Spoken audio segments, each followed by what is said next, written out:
ሰላም እንዴት ናችሁ እንደምን ቆያችሁ ዛሬ ይዤላችሁ የመጣሁት መረጃ እጅግ በጣም አሳሳቢና አስደንጋጭ የሆነው የኮሮና ቫይረስ ምልክቶችን ነው አብራችሁኝ ቆዩ አብዛኞቹ የኮሮና ቫይረስ ምልክቶች ከላይኛው የመተንፈሻ አካል ኢንፌክሽን ምልክቶች ጋር ተመሳሳይነት አላቸው የኮሮና ቫይረስ በሽታ ምልክቶች የሚከተሉት ናቸው የንፍጥ መብዛት የራስ ህመም ወይም ራስ ምታት ሳል ትኩሳት የጉሮሮ ቁስለት ወይም ህመም አጠቃላይ የሆነ የጤነኝነት ስሜት አለመሰማት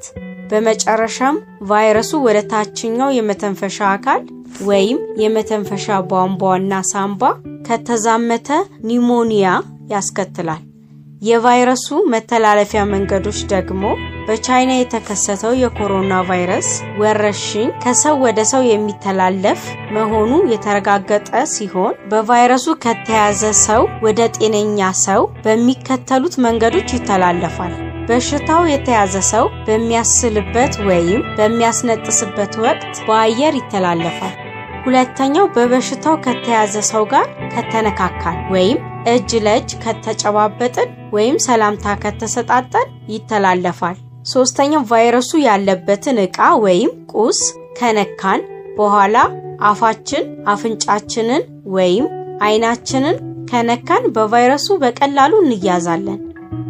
ቫይረሱን ለመከላከል ምን ማድረግ አለብን ለኮሮና ቫይረስ የሚሆን ክትባት እስካሁን አልተሰራም ለኮሮና ቫይረስ ኢንፌክሽን ለመከላከል የሚረዳን ልክ ጉንፋን እንደያዞት የሚያደርጉትን አይነት ጥንቃቄ ያድርጉ ቫይረሱ እጅግ በጣም አሳሳቢ ወይም አስደንጋጭ ድንገታዊ ነገር ነው ስለዚህ ለኮሮና ቫይረስ ተብሎ በዚህ አጭር ጊዜ ውስጥ አልተገኘም ያው እየተጣረ እየተሞከረ ነው ነገር ግን እኛ ጉንፋን ሲይዘን እንደምናደርገው ጥንቃቄ የሚከተሉትን እናድርግ እጆን ለብ ባለ ውሃ እና ሳሙና ይታጠቡ ወይም ከአልኮል የተሰሩ የእጅ ሳኒታይዘሮች ይጠቀሙ ህዝብ በተጨናነቀባቸው ቦታዎች ላለመሄድ ይሞክሩ በሽታው ቢኖርቦትም ባይኖርቦትም አፍና አፍንጫውን የሚከልል ማስክ ያድርጉ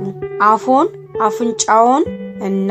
አይኑን በፍጹም በእጆ ወይም በጣቶ አይነካኩ በቫይረሱ ከተያዙ ሰዎች ጋር ያሉትን ቅርርብ ወይም ንክኪ ይቀንሱ